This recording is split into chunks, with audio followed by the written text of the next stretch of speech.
What do you do when your work isn't paying you the long-term disability benefits that they're supposed to pay you? Many workplaces provide a long-term disability policy that allows you to seek some kind of compensation for your time off of work, for certain types of pain and suffering, for medical bills if you are injured and no longer able to work.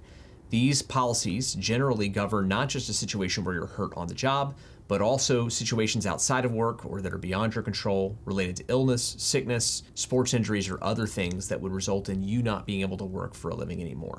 Most employers' long-term disability policies are administered by a third-party administrator. That is an insurance company or some sort of healthcare company that has an agreement with your employer about how and when they'll pay out these policies. So in other words, what happens is you get hired, you're excited, they tell you we have this long-term disability policy, and you say that's great. Maybe you've been paying money out of your check monthly for years in case you're ever injured or develop an illness or something that would keep you from working.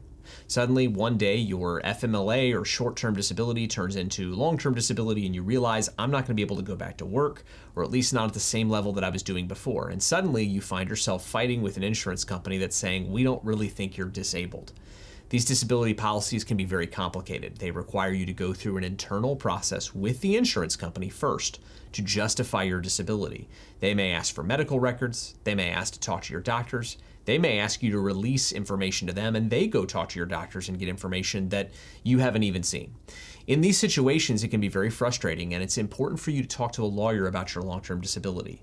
This is the point where we can begin to build a file that would allow us ultimately to go and ask a federal judge to review whether the company and the insurance company have followed their obligations under a statute the federal government has called ERISA.